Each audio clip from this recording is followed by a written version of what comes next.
Good evening. My name is John H. and I am an alcoholic.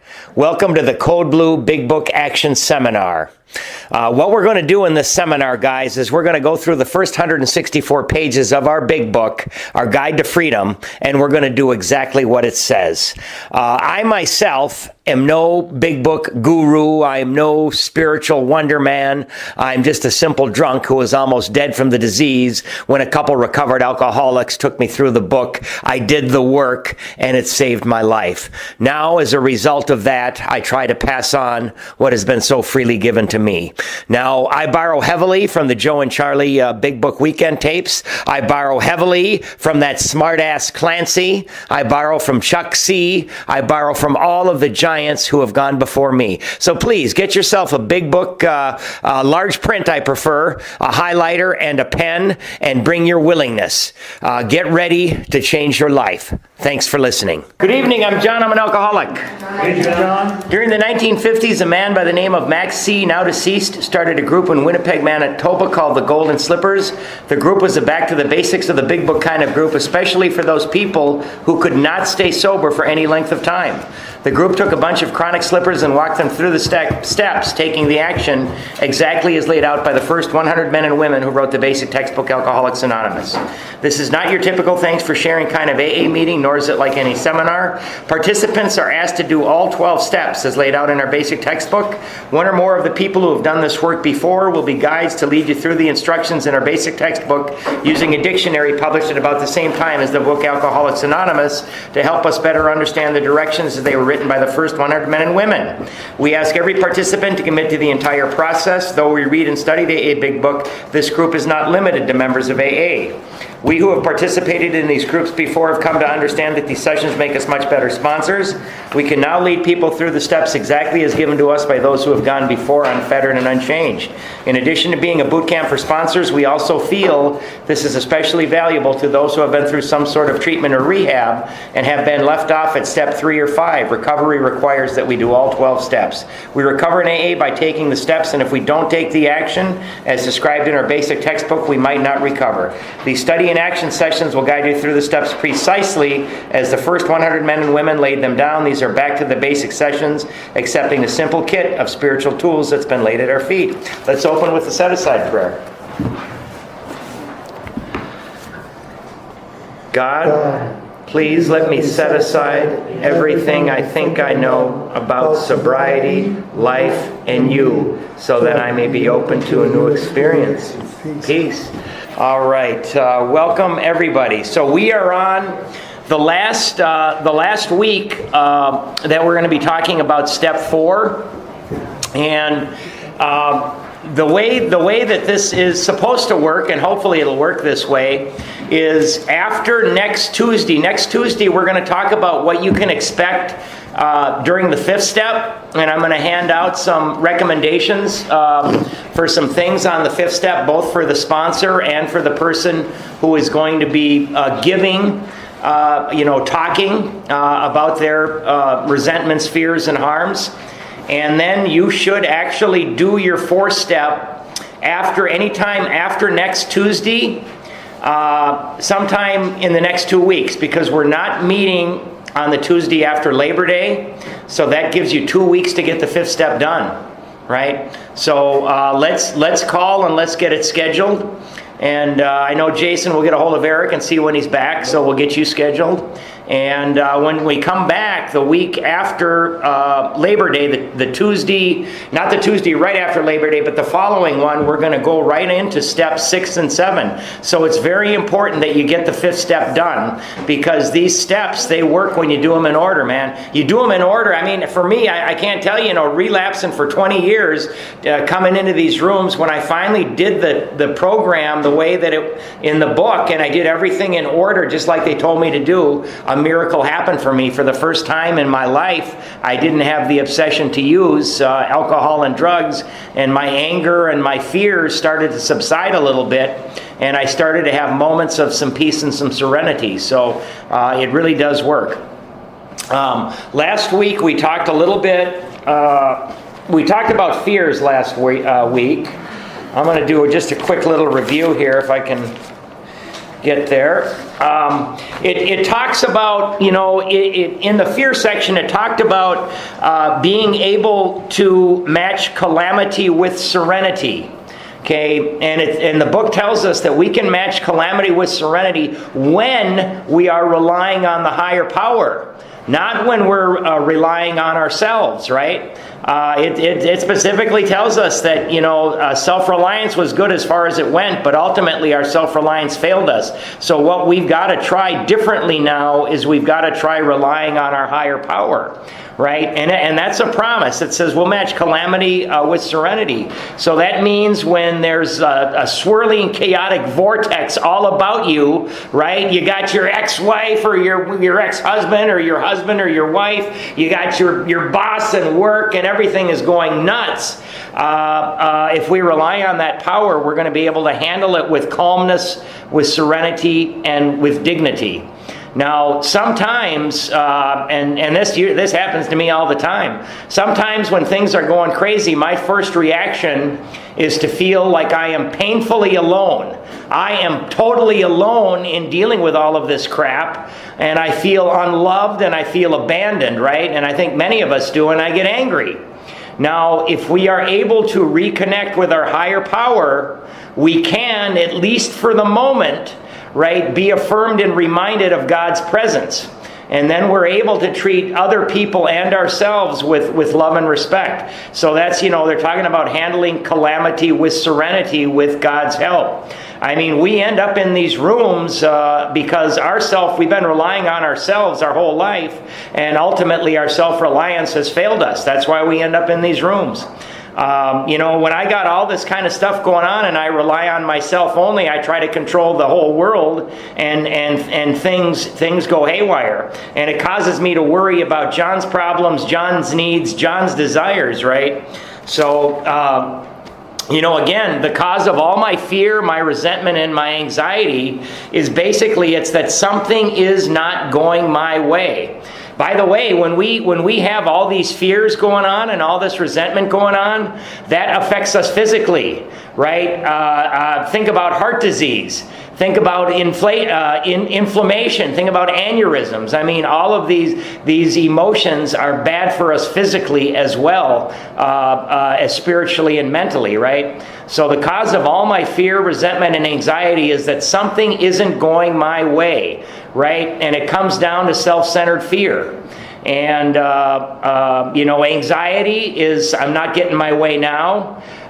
Fear, I won't get my way in the future. Resentment, I didn't get my way in the past, right? And we can put it down to two things, right? I'm not going to get something I think I really deserve, or I'm going to lose something that I've already got, right? So my head, when I feel that way, my head makes up an elaborate scenario, and it tells me that I have got to act to save myself. And if I don't act, right, something awful is going to happen to me. So inside my head's going, help me, you got to do something, you got to lash out, because you're going to lose this or you won't get that, right? And that's my head talking, right? So we've got that fear prayer. By the way, I had another, I talked last week, I think I mentioned the two acronyms, right? Fuck everything and run, and face everything and recover, but I heard an even better one, right? An even better one. Forgot everything's all right. I forget that everything's all right, and my head tells me I've got to act and do something stupid. But in most cases, everything is okay, and I'm thinking that it's not. Now, the fear prayer, and when we act, when we do what our head tells us to do and we act, we step on the toes of our fellows and they retaliate, right? That's where live by the sword, die by the sword came from. Now, the fear prayer at the end of, how we ended last week, we ask him to remove our fear and direct our attention to what he would have us be. Okay, now that says what he would have us be. It doesn't say what he would have us do. And that's a very important distinction. And what that means, that's a question about my consciousness, right? That's not what am I going to do. That's a question about my consciousness. So, what kind of program principle should I be? Should I be patient? Should I be kind? Should I be respectful? Should I be loving, giving, considerate? if I can be that way, right, I'm going to be able to stay one step ahead of fear, right? And if I be that way, what I do will generally be the next right thing, right? So that's why it says what he would have us be, right? Not what to do. So we're going to try to practice being patient, kind, respectful, loving, giving, and considerate, right? That's what we got to try. And it takes practice, believe you me. Again, the age-old fear, if you really know what I'm like inside, you will not love me, you will not accept me, you won't even like me, right? And I think all of us, to some extent, have that fear.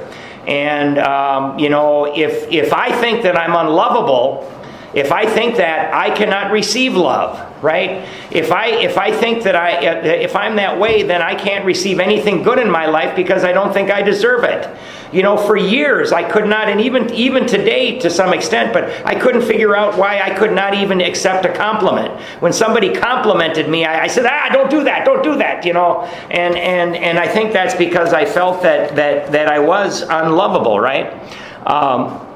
And I didn't deserve anything good. So if any of you have these self-defeating beliefs, I'm going to tell you to change your damn mind. Change your mind, because God does not see any of us as unworthy, right? God, I don't know, he, she, it, whatever God is, wants all of us to be happy, wants all of us to succeed, wants all of us to be able to love and to be able to receive love, right? So we've got to look at these things, and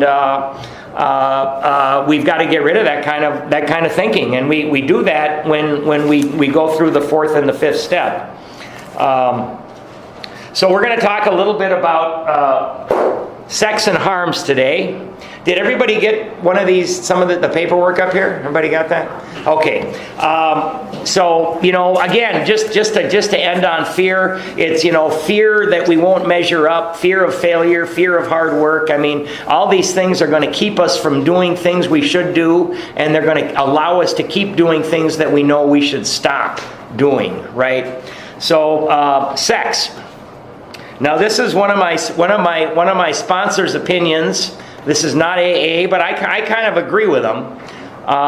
He said that he thinks the two reasons that our higher power gave us sex are for reproduction and for enjoyment, right? And I said, well, of course, reproduction and enjoyment. I said that what else is there? That's all there is when you're talking about sex, right? And he said, oh no, John, no. And I said, well, what do you mean? And he said, well, many of us, including you, use sex to build your self-esteem, right? The more you can attract the opposite sex, the better man you are, right? I was taught, and I thought.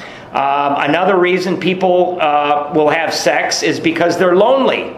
And they can buy a personal relationship, right? That's part of the social instinct. That's not the sex instinct.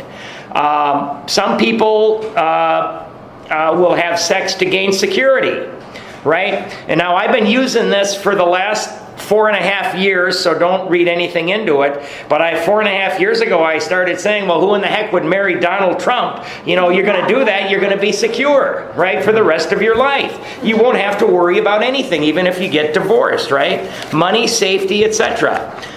Some people use sex for revenge. I'm going to get even, damn it. They did it, and so will I, right? And then some people are going to use sex to force their will on another human being, right? They're going to say, you're not getting any sex till you come around to my way of thinking, right? Well, that never worked for me, but people do that, right? So I used it to build self-esteem, right? And man, I remember when I was in college, I would go out whether I was dating somebody or not. And, I'd go out every Tuesday night, every Friday, every Saturday night. And many times I'd end up with a different girl. And, and I thought, gosh, what a lousy guy I am. How could I do that? And I'm come to realize that I was a sick person, right? I was sick, and I needed to get better. I think deep down, all of us know what we should and should not be doing in this arena. Just the other day, I think a couple weeks ago, this guy came to me, and he was in his 20s. He was in his 20s, and he said, John, My sponsor told me that I wasn't allowed to have any sex the first year that I'm sober. Is that right? And I said, no, that's not necessarily right. You can have all the sex you want the first year.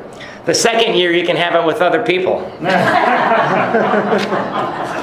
So, and you know, another guy, and I think this is true, when people in early sobriety, they get into a relationship, that is like pouring Miracle-Gro on your character defects. You're asking for trouble because you're going to have fear, you're going to have anger, resentment, all of these things. And I mean, I see it, and people, you know, that's going to drive them right back to the bottle. So I mean, I don't think it says anything about that in the book, but I know that's what I was counseled to do, and that's what I think most people counsel their sponsees to do, and I certainly agree with that. Let's see here. Okay, so let's go to page 68. Page 68, bottom of the last paragraph on page 68. Now about sex. Many of us needed an overhauling there, okay? And when they're saying overhauling, they're talking about our attitudes about sex, right? But above all, we tried to be sensible on this question. It's so easy to get way off track. Here we find human opinions running to extremes, absurd extremes perhaps. One set of voices cry that sex is a lust of our lower nature, a base necessity of procreation. Then we have the voices who cry for sex and more sex, who bewail the institution of marriage, who think that most of the troubles of the race are traceable to sex causes. They think we do not have enough of it, or that it isn't the right kind. They see its significance everywhere. One school would allow man no flavor for his fare, and the other would have us all on a straight pepper diet. Okay, underline, we want to stay out of this controversy. Okay, underline that. So you know what? AA is not going to judge anybody. I mean, we are not here to judge and tell people what they should do. I know a lot of other big book studies right here. They talk about, the free love movement in the 60s, where the communes of people would all get together and have sex with everybody. And then they talked about the other people who were raised and taught that sex was a very dirty thing, and you only do it to have children with the one you love, right? It's a dirty thing. You only do it with the one you love. And you know what? We're not going to judge. I mean, we all come here with our own ideas and our own pasts, right? We do not want to be the arbiters of anyone's sex conduct. Okay, highlight the next two sentences. We all have sex problems. We'd hardly be human if we didn't. What can we do about them? Right? So, I mean, some of us come into these rooms, right, and we've got a sexual history that's 20 pages long, right? Sleeping with anybody and everything, right? Other people come in here and they feel so inadequate about it that they had to get rip-roaring drunk, in order to have it just a couple of times they have it, right? And those people feel bad that that's the way they are. People that have lots of sex feel bad that that's the way they are, right? Me, I had the pleasure of being both ways, and in my earlier days, I would sex with anybody and everything, right? And then, the last 10, 12 years of my using, maybe 15, no sex at all, right? So it doesn't matter how you come into these rooms, we all need help, no matter which side of that we're on. We all have sex problems. We'd hardly be human if we didn't. What can we do about them? Okay, so next to the next paragraph here, we're going to write fourth column instructions, and we're going to highlight the whole paragraph. And write fourth column instructions next to it. We reviewed our own conduct over the years past. Where had we been selfish, dishonest, or inconsiderate? Whom had we hurt? Did we unjustifiably arouse jealousy, suspicion, or bitterness? Where were we at fault? What should we have done instead? We got this all down on paper and looked at it. Okay, so, a lot of people, what they do in the fourth step is they have a sex harms list, and then they have just a regular harms list. I combine them. So mine is called sex and harms, right? And it seems that we do harm people in the sexual arena more so than just about any other arena in life. I guess I would say maybe followed closely by the money arena. We got this all down on paper. So these are, I guess they're fourth column instructions, and they're also just four-step instructions. In this way, we tried to shape a sane and sound ideal for our future sex life. Okay, highlight the next 3 lines. We subjected each relation to this test. Was it selfish or not? We asked God to mold our ideals and help us to live up to them. So that second line that we highlighted, we asked God to mold our ideals and help us to live up to them. We're going to write first sex prayer next to that. First sex prayer. And so, you can change it around a little bit. It's like, God, please help show me how I should be thinking about this sex thing, and please help me to live up to it, right? And that doesn't matter if you're somebody who never has it because you feel inadequate, or somebody that's had too much, right? Because maybe both people are wrong, right?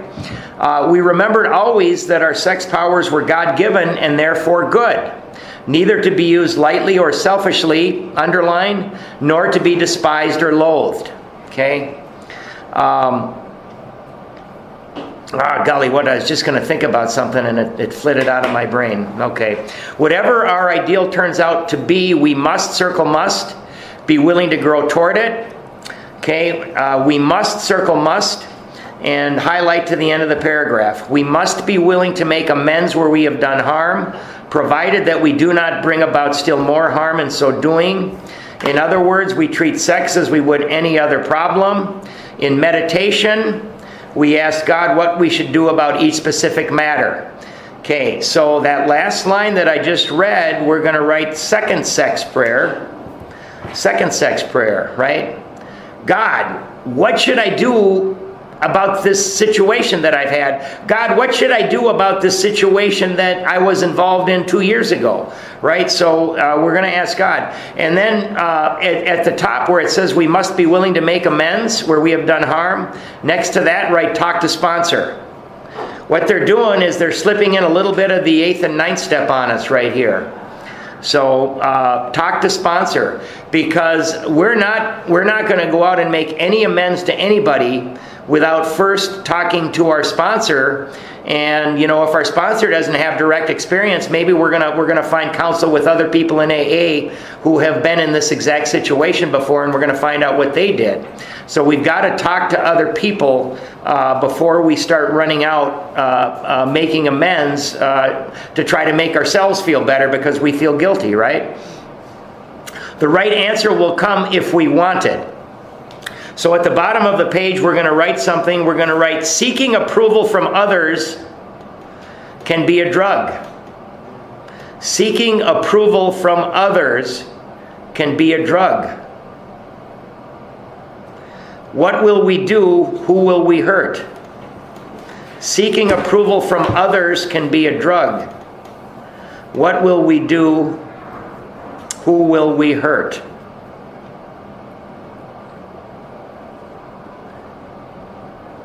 Seeking approval from others can be a drug. What will we do? Who will we hurt?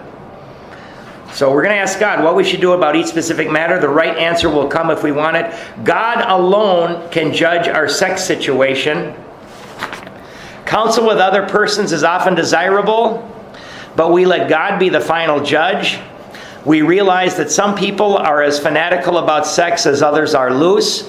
We avoid hysterical thinking or advice, right? So, there are some meetings. You go to a meeting with a bunch of newcomers and a bunch of young people, and you go there and say, hey, what do you think I should do about this, right? Well, no, that I can't think of a worse place to ask for advice than a meeting with a bunch of newcomers.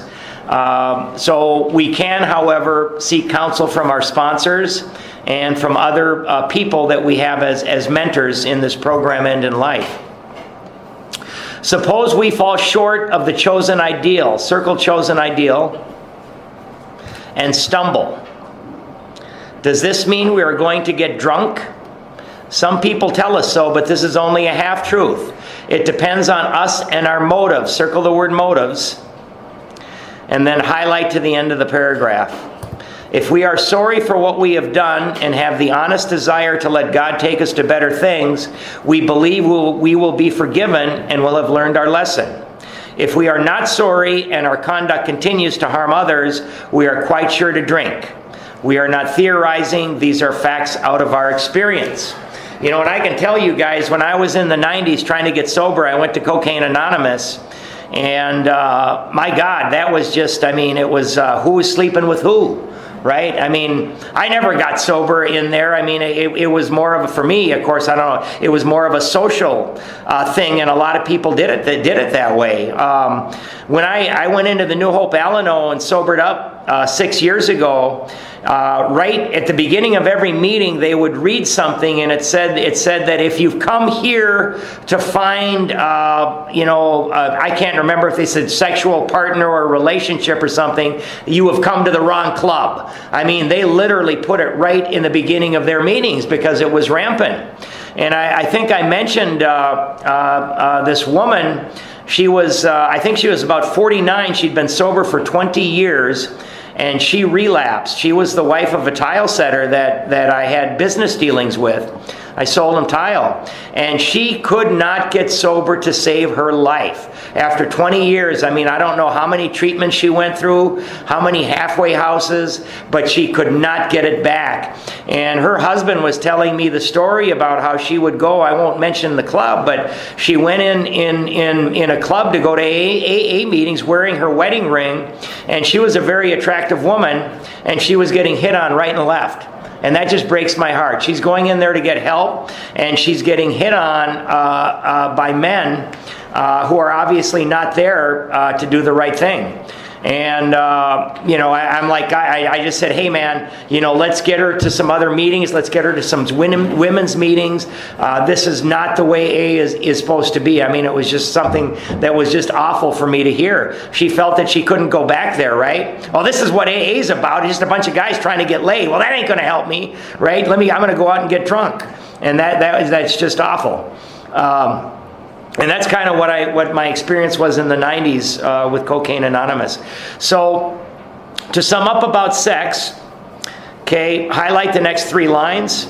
We earnestly pray for the right ideal, for guidance in each questionable situation, for sanity, and for the strength to do the right thing.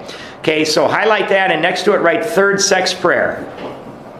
So it's kind of like, hey, God, what do you think my ideal for this sex thing should be, right? I mean, what would a good ideal for, let's use me. What would a good ideal for John Henry look like in this sex thing, maybe in finding a partner, right?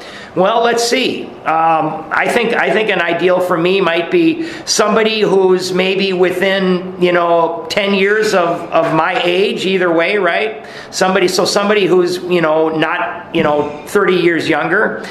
Somebody maybe that I see as an equal. Somebody that I think maybe we have some things in common. Somebody who would hopefully make a loving partner that I could share my life with, as well as my sexual life, right? So that would be, so everybody I think should write out what their ideal is, okay, and then we ask God to give us the strength to live up to it, right? So if this is my sex ideal, right? The other day I'm at the gym. And I'm on this vibrating machine, right? This is about 2 months ago. And I noticed that, all these very attractive women in their 20s and 30s are checking me out, right? And so I'm thinking, there goes my head. Wow, wow, But then, it's like, well, that's not what my sex ideal is. So if one did come up, I would have to say no. But by the way, as it turns out, I shaved just before I went upstairs, and I nicked myself, and I had big blood running down my face. So that's why everybody was looking at me. I thought for a second, I still got it. Yeah, but I soon soon discover, oh, I'm dripping blood. But I mean, if you do so, you have this ideal, you're at an AA meeting, and somebody, 15 years younger who's got 3 weeks of sobriety comes walking your way, and, I think I know what they want. Well, you know what, man? That's not, we had better think about this, because that's not what our sex ideal is, right? That would be the wrong thing. Now, I always make sure that I do not put myself into situations where I might get in trouble, right? At least I try to do that, just to stay out of situations where I would be tempted. We earnestly pray. So again, God, what would be my ideal, right? So that would be an ideal. And then if something comes up, what in each questionable situation, God, give me sanity and give me the strength to do the right thing, right? If sex is very troublesome, we throw ourselves, underline, the harder into helping others. Okay, the harder into helping others. We think of their needs and work for them. This takes us out of ourselves. Okay, so, and that works for anything, man. When we're feeling resentment, anger, we're feeling fear, and we're worried about ourselves, we go out and help another, a sick alcoholic, maybe a sick and dying alcoholic. That is going to help us get out of ourselves, man. It quiets the imperious urge, right? Joe of Joe and Charlie, when he reads this, he said it quiets the horny condition, is what he says. It quiets the imperious urge when to leave would mean heartache. If we have been thorough about our personal inventory, we have written down a lot. We have listed and analyzed, underline the word analyzed. Some people get scared by that word, but next to it just write truth. We're just looking at the truth of things, right? We have listed and analyzed our resentments. And when we write out our 4-step, we're writing out our crazy thinking, man. We're writing out, this is a lot of crazy thinking, and it's gonna jumble some things up in us, and we might feel a little bit of anxiety. We might be snapping at people. We might be a little bit, not as mellow as we normally are, and that's why we want to get this done quickly, and we want to go out and do our 5th step. People that do their 4th step and stir all this stuff up, and then they don't go do their 5th step, man, they're going to go out and drink. So we get this down, and we got to get it. We got to go out and talk to our sponsor and get the 5th step done. I'm a firm believer that please don't take a year to do this, man. We have begun to comprehend their futility, underline futility, and their fatality. Right? So our resentments, not only are they futile, but they're fatal. We have commenced to see their terrible destructiveness. Okay, underline the next 3 lines. We have begun to learn tolerance, patience, and goodwill toward all men, even our enemies, for we look on them as sick people. So we got that highlighted, and we're going to write promise next to that. That's a promise. So we haven't even done the 5th step yet, but we're getting some of this out because, and again, I'll talk about it a little bit later. A lot of these resentments and fears, once we get them on paper and look at them, we're going to see how ridiculous they are, and they're going to go away of their own accord. We have listed the people we have hurt by our conduct and are willing to straighten out the past if we can. Right? Again, they're throwing in a little bit of 8 and 9 there. In this book, you read again and again that faith did for us what we could not do for ourselves. Underline the next 4 lines. We hope you are convinced now that God can remove whatever self-will has blocked you off from Him. And if you have already made a decision, next to that, write 3rd step. And an inventory of your grosser handicaps. Next to that, write 4th step. You have made a good beginning. That being so, you've swallowed and digested some big chunks of truth about yourself. Okay? So, let's go up 3 lines and underline grosser handicaps. Okay? And you can write, get the big stuff out of the way. Okay, we're not going to get everything, I don't think, on our first 4 step. we're going to miss some things. We're on page 71. Okay. There's no way. I mean, for me, I was lucky because I went through Code Blue and I did my 4-step and I did my 5th step with the sponsor that was assigned to me. I immediately went through another one, and I had a sponsor who was sober many more years than the first guy I had, and he had me do another one, and I caught a lot of stuff that I missed. So I did another one, and then when I did my 5th step with him, he was also able to point out a lot more things than the younger fellow was, right? But they both really helped me. So grosser handicaps, not everything, but get the big stuff out of the way. So we're going to write fear, arrow, future. So fear, arrow, future. Resentments, arrow, past. Anxiety, arrow, present. Okay? And then next to all 3 of those in parentheses, you can write not getting my way. Fear, arrow, future. Resentments, arrow, past. Anxiety, arrow, present. And next to all 3 of them in parentheses, not getting my way. And then let's write, I have a deadly disease. I must be totally honest. You know, and it took me a while to accept the fact that alcoholism and drug addiction is a deadly disease. I was a very slow learner, you know, but when you see people die and you realize how close to death you were, this is a deadly disease. I have a deadly disease. I must be totally honest. That's what we need to write. What was the last thing? I have a deadly disease. I have a deadly disease. I must be totally honest. Through this process, right? When I say that, I mean, I'm going to do the best job that I can, right? I can always go back and do another 4th and 5th step, but I really want to get the big stuff out, and I want to get it out quick because I want to make sure that I can get some relief from this obsession that I have to drink ethyl alcohol. Okay, so we're going to write some more stuff. What are grosser handicaps? What are grosser handicaps? Resentment. You can write A, resentment, B, fear, C, guilt, D, remorse, and E, shame. Resentment, fear, guilt, shame, remorse. What are the grosser handicaps? Question mark. Resentment, fear, guilt, shame, remorse. We got a lot of room to write there if you got the 4th edition. What are the basic character defects that were looked at as the basic cause? Now, I know that's a lot of writing, but what are the basic character defects that were looked at as the basic cause? And what they mean is the basic cause of these grosser handicaps. What are the basic character defects that were looked at as the basic cause? 1, selfish. 2, dishonest. 3, self-seeking. 4, frightened. 5, inconsiderate. From these stem all defects of character. So what are the basic character defects that were looked at as the basic cause?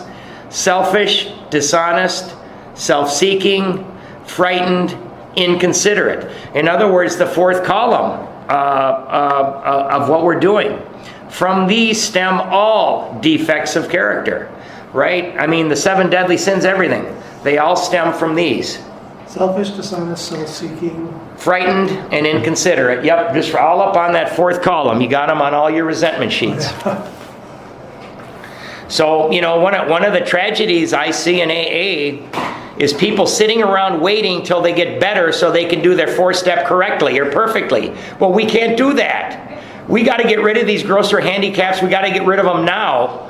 And you know, we're going to be inventorying.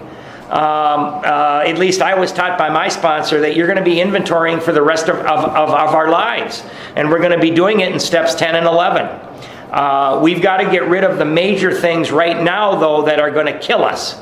Right? Because if we let our resentments and our fears control and dominate us, the only way that we know how to feel better is to pick up that bottle.